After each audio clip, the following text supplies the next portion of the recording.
The tense cat-and-mouse thriller starring Samuel L. Jackson and Kevin Spacey hides a treasure trove of bizarre behind-the-scenes secrets, from a star who died before the film premiered to a record-breaking budget that still lost millions at the box office, all while featuring a poster with a hidden internal affairs message. Here are 15 weird facts you didn't know about The Negotiator. Fact 1. Stallone almost starred instead of Jackson. The Negotiator that audiences saw in 1998 with Samuel L. Jackson and Kevin Spacey almost looked completely different because the film was originally written with Sylvester Stallone in mind as the lead character. The script was first pitched to Disney's Hollywood Pictures subsidiary with producer David Hoberman attached to the project, but when Disney passed on it, the project moved to New Regency Productions, who still envisioned Stallone as the star. The original plan had Kevin Spacey playing Danny Roman, the wrongfully accused hostage negotiator who takes people captive to prove his innocence, while Stallone would have played Chris Sabian, the outside negotiator brought in to talk him down. This casting would have given audiences a very different dynamic, with Spacey as the volatile, desperate cop and Stallone as the calm, strategic professional trying to defuse the situation. However, when Stallone turned down the role for reasons that were never publicly disclosed, everything shifted dramatically. Once Stallone was out of the picture, Kevin Spacey made the decision that he wanted to play Chris Sabian instead of Danny Roman, preferring the cooler, more methodical negotiator role rather than the explosive, cornered protagonist. This left the production searching for a new lead, and they found their Danny Roman in Samuel L. Jackson, who accepted the part and brought his signature intensity to the character. The casting change ultimately gave the film a completely different energy than what Stallone and Spacey would have delivered, and it's fascinating to imagine how different the movie would have felt with the original action star lineup instead of the two powerhouse character actors who ended up facing off against each other. Fact 2. Dedicated to a dead star. The Negotiator carries a somber dedication to one of its key cast members, actor JT Walsh, who died tragically just months before the film reached theaters. Walsh played Inspector Terrence Nybaum, the corrupt internal affairs officer who becomes one of Danny Roman's hostages and whose secrets drive much of the film's conspiracy plot. On February 27, 1998, Walsh was vacationing at the Optimum Health Institute, a health resort in Lemon Grove, California, near San Diego, when he suddenly felt ill and collapsed. Paramedics rushed to the scene but were unable to revive him, and he was pronounced dead at Grossmont Hospital from a massive heart attack at just 54 years old. The timing was particularly heartbreaking because Walsh had just completed work on 3 films that would be released posthumously: The Negotiator, Pleasantville, and Hidden Agenda, all of which were dedicated to his memory. Walsh had built a remarkable career playing what Playboy magazine famously called everybody's favorite scumbag, specializing in quietly menacing villains and morally compromised characters in films like A Few Good Men, Nicholson, and Breakdown. His death came at a moment when his career was reaching new heights, and his performance as the villainous truck driver in Breakdown had earned him widespread acclaim just the year before. Friends and colleagues in Hollywood were devastated by the loss, particularly because Walsh had hoped to move beyond his typecast villain roles and take on more complex, substantial character parts. The Negotiator became one of his final performances, and when it was released in July 1998, audiences saw one of the last great character actor performances from a man who had mastered the art of playing complicated, morally gray men. Fact 3. Jack Nicholson dedicated his Oscar. The death of JT Walsh affected many people in Hollywood, but one of the most touching tributes came from Jack Nicholson during one of the biggest moments of his career. When Nicholson won the Academy Award for Best Actor in March 1998 for his role in As Good as It Gets, he used the global platform of the Oscars ceremony to dedicate his award to Walsh's memory. The dedication was particularly meaningful because Nicholson had worked closely with Walsh on 2 different films where they developed both professional respect and personal friendship. They first collaborated on the military courtroom drama A Few Good Men in 1992, where Walsh played Lieutenant Colonel Matthew Markinson, the troubled Marine officer who ultimately commits suicide rather than testify. Just a few months later, they worked together again on Hoffa, the biopic about the controversial labor union leader, where Walsh played Frank Fitzsimmons opposite Nicholson's Jimmy Hoffa. These two roles showcased Walsh's incredible range as an actor, playing both a conscience-stricken military man and a morally ambiguous union official. And Nicholson clearly recognized the depth of talent Walsh brought to every project. When Walsh died just weeks before the Academy Awards ceremony, Nicholson was still grieving the loss of his colleague and friend. During his acceptance speech for the Oscar, Nicholson made sure to honor Walsh publicly, telling the world about the talented character actor who had passed away too soon. The gesture meant a great deal to Walsh's family and to the industry professionals who knew and respected his work, and it brought attention to an actor who had often worked in the shadows of bigger stars but had left an indelible mark on American cinema. Fact 4. Highest budget for a black director.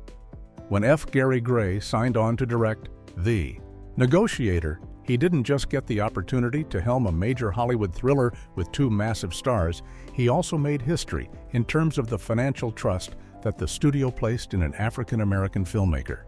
The film's production budget of $50 million was the highest amount ever given to a black director at that point in cinema history, representing a significant milestone for representation behind the camera in Hollywood. This was particularly meaningful because Gray was still relatively early in his feature film career, having only directed two previous movies, the low-budget comedy Friday in 1995 and the heist drama Set It Off in 1996.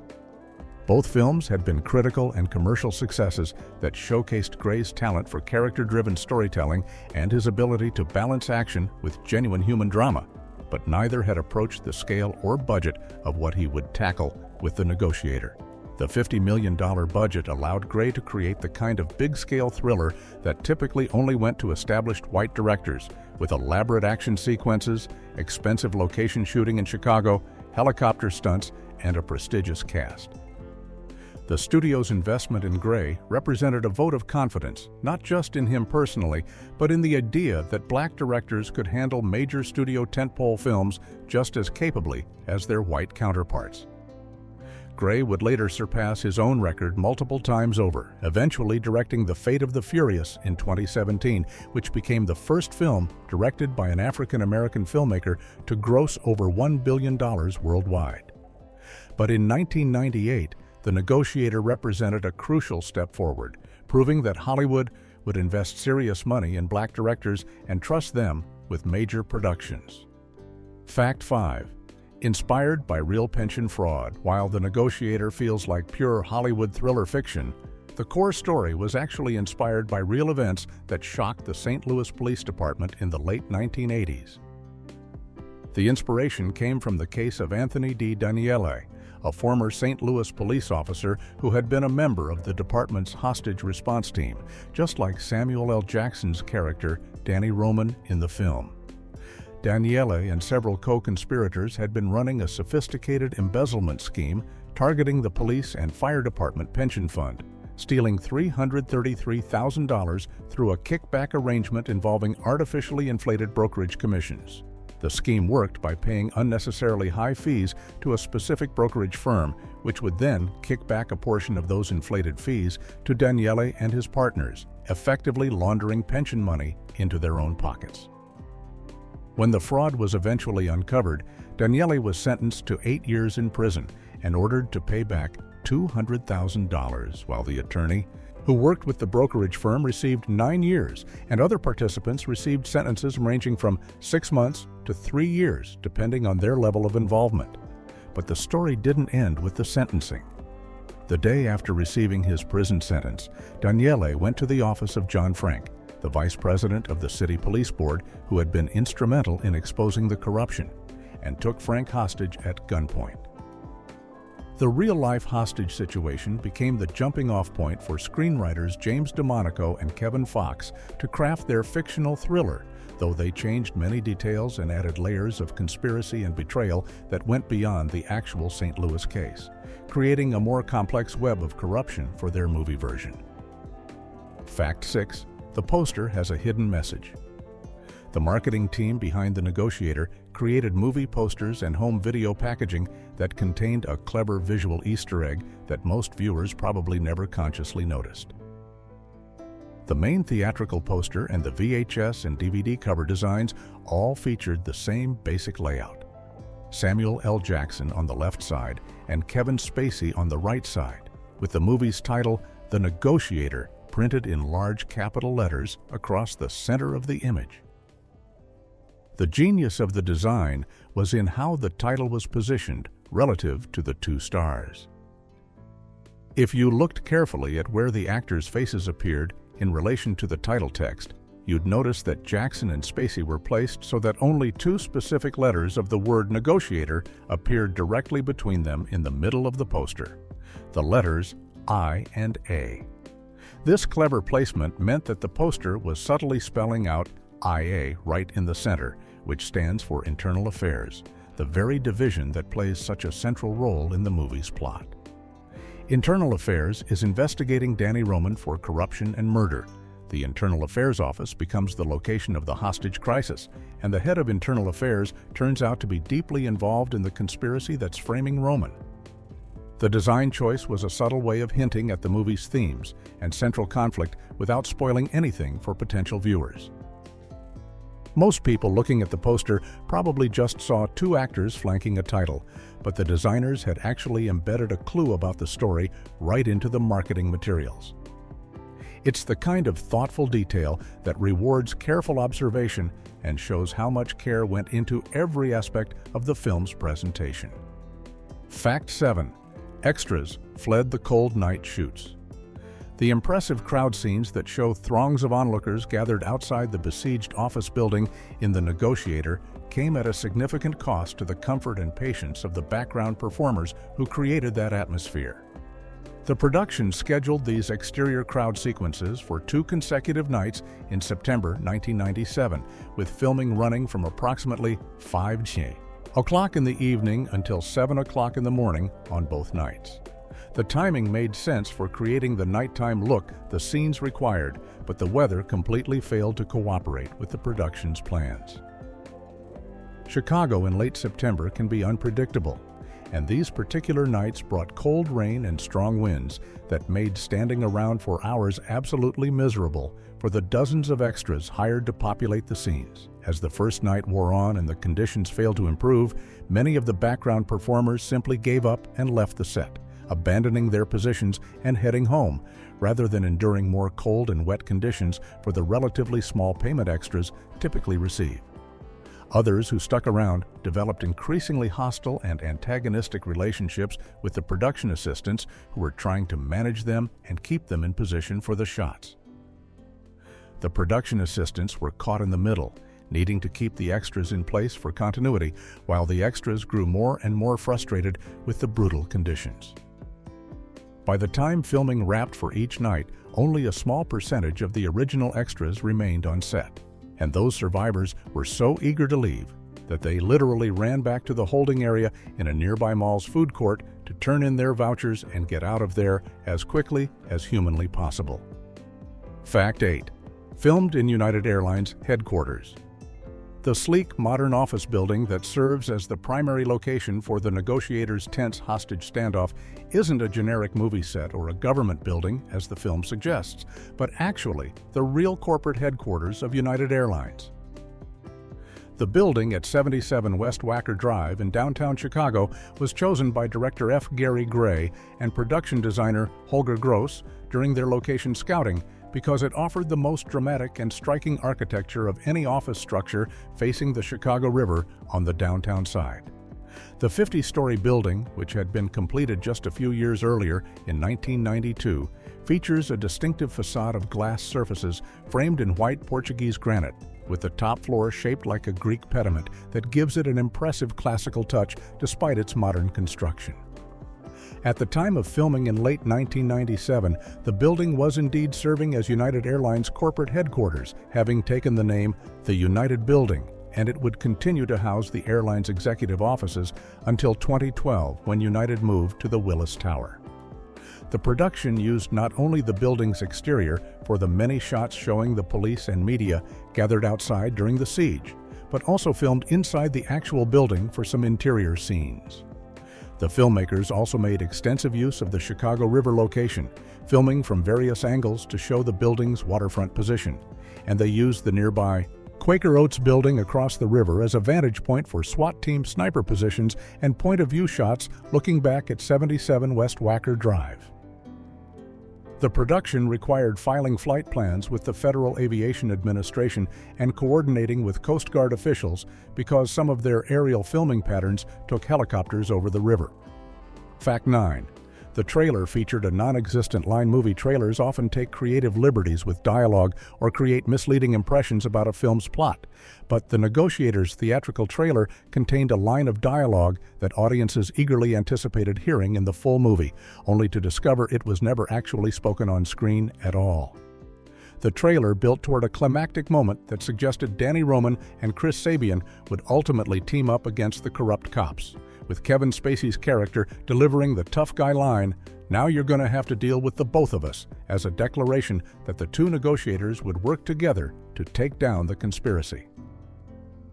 The line perfectly captured the audience's hope that these two skilled professionals would join forces, and it made for a great trailer moment that got people excited to see the partnership develop.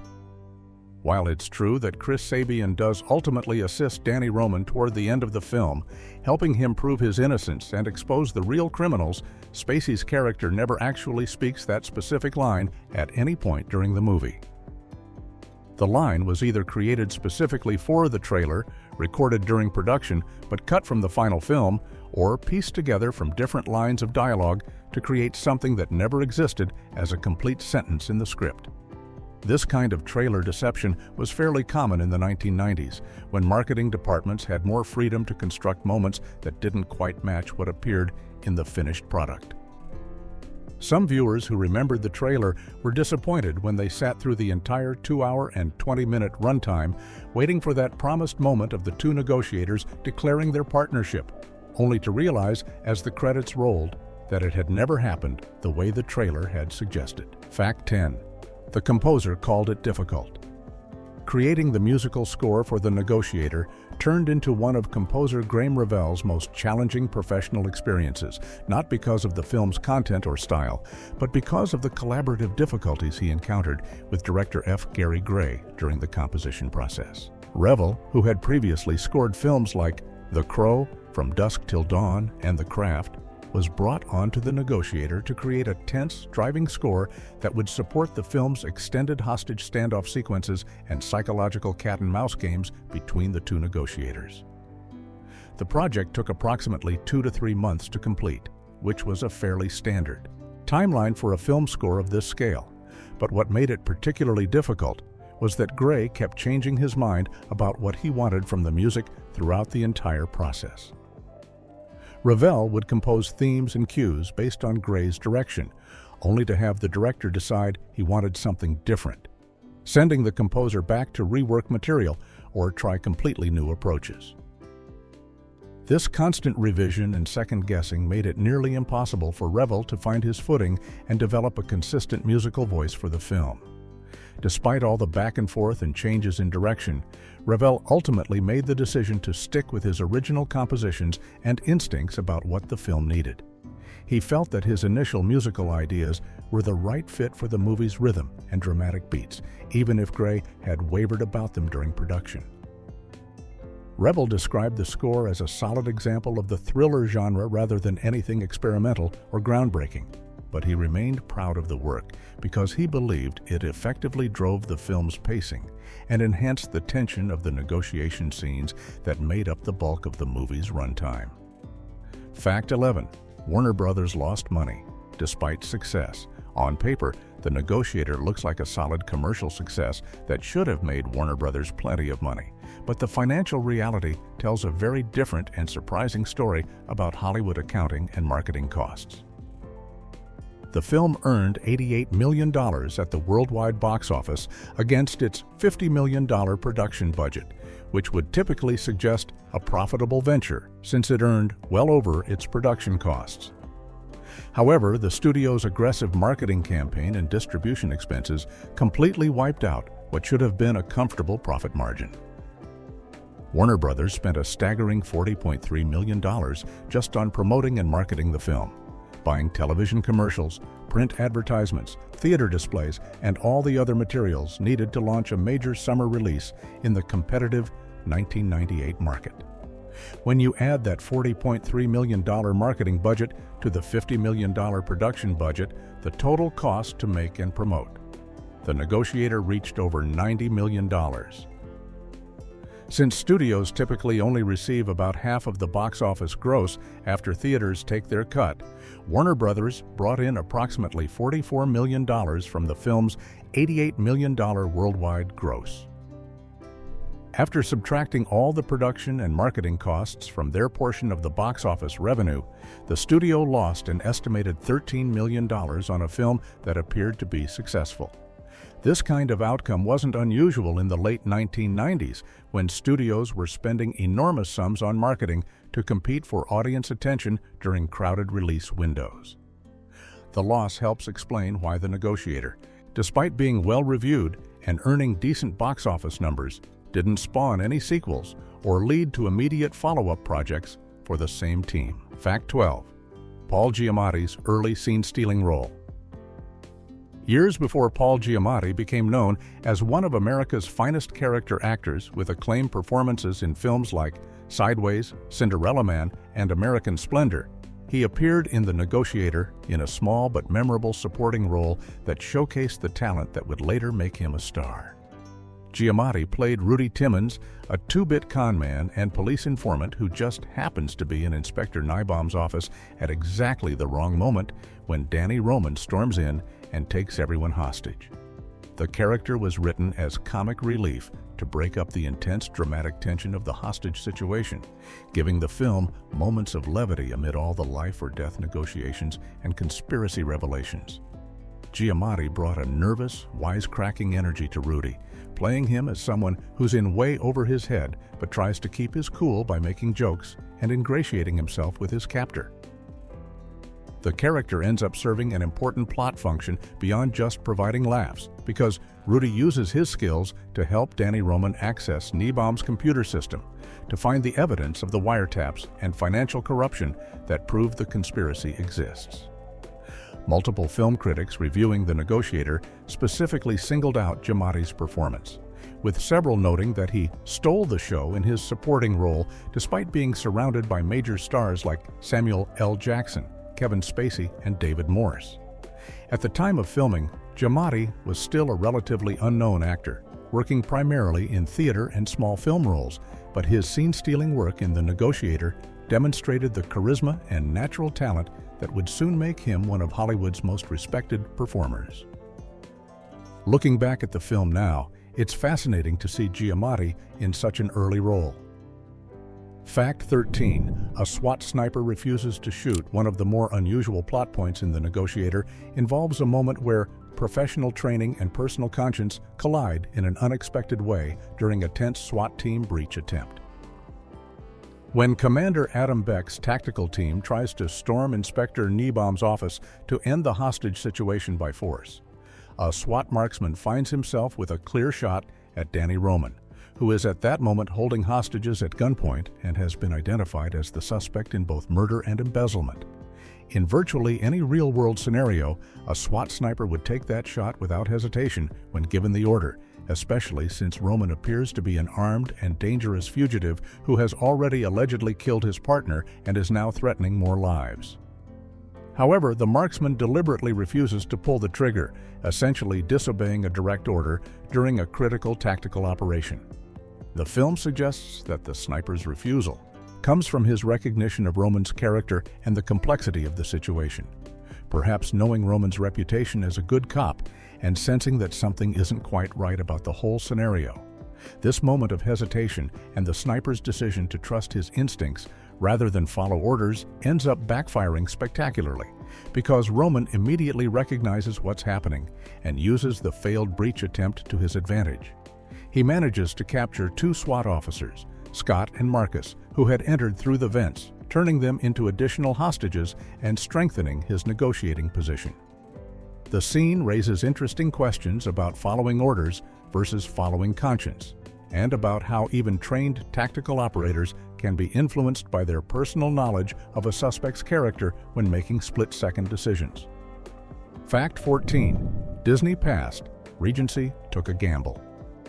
The Negotiator went through a significant journey before finding its home at New Regency Productions and Warner Brothers, starting with a rejection from one of Hollywood's biggest studios. The screenplay by James DeMonaco and Kevin Fox was originally pitched to Hollywood Pictures, which was a subsidiary of Disney that focused on more mature, adult-oriented films that didn't fit the family-friendly Disney brand. Producer David Hoberman was attached to the project from the beginning and was actively trying to get Hollywood Pictures to greenlight the film, believing it had strong commercial potential as a thriller starring major actors. However, Disney executives ultimately decided to pass on the project, placing it into what's known as turnaround in Hollywood, which means they declined to produce it but gave the producers permission to take it elsewhere. When a project goes into turnaround, the original studio often recoups some of its development costs if another studio picks it up and produces it. After Disney's rejection, Hoberman and the screenwriters took The Negotiator to New Regency Productions, the production company founded by billionaire Arnon Milchan that had a distribution deal with Warner Brothers at that time. New Regency saw potential in the script that Disney had missed, particularly with the idea of casting major stars in the two lead roles of the dueling negotiators.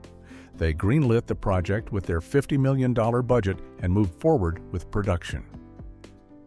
The decision turned out to be a mixed blessing, as the film received positive reviews and became a modest box office performer, even though it ultimately lost money for Warner Brothers due to excessive marketing costs. Still, New Regency's willingness to take a chance on a project Disney rejected helped bring the film to audiences. Fact 15. Box office against summer giants.